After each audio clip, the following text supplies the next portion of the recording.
በጣም የሚጠቅማችሁ አንድ ነገር ላሰማችሁ ነው። ስክሮል እንዳታደርጉት፣ ዝም ብላችሁ ይሄን ልጅ አድምጡት።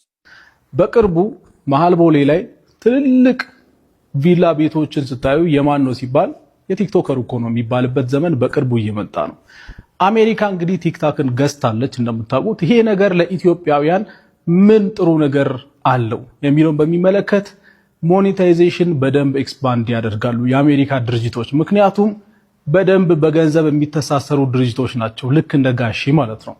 ስለዚህ አሁንም ፎሎወር ሳትይዝ ሶሻል ሚዲያ ላይ ሳትሰራ ማንም ሶሻል ሚዲያ ላይ ሳያቅ ቁጭ ያልክ ወጣት ካለ በኋላ ላይ አልነገርከኝም እንዳትለኝ፣ እመነኝ። ዝም ብለህ ስልክህን አንሳ። በደንብ ካዳመጣችሁ የተናገረው ነገር በጣም ግልጽ ነው። በምንም አይነት ሁኔታ አካውንታችሁን ማሳደግ፣ ፎሎወርሳችሁን መጨመር አለባችሁ። ለዛም ነው እኔ በየቀኑ ከምሽቱ 2 ሰዓት እስከ ምሽቱ 9 ሰዓት ድረስ በኢትዮጵያ ሰዓት አቆጣጠር ይኸው ላይቭ ላይ ሆኜ የብዙ ሰዎችን አካውንት እያሳደግኩ ያለሁት። ላይቭን ነክተህ ተቀላቀል። ከዛ በፊት ይህን ቪዲዮ ላይክ አድርገው፣ ስክሪንን ጫና አድርገህ ሴንድ አድርግልኝ እስከታች። ኮሜንት ላይ የምትፈልገውን የፎሎወር መጠን ጻፍ። እንደዛ የጻፉትን ፎሎ አድርግልኝ።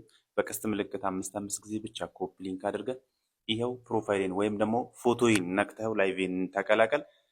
ብዙ ፎሎወርስ እሰጥሃለሁ። መልካም እድል፣ ይመቻችሁ።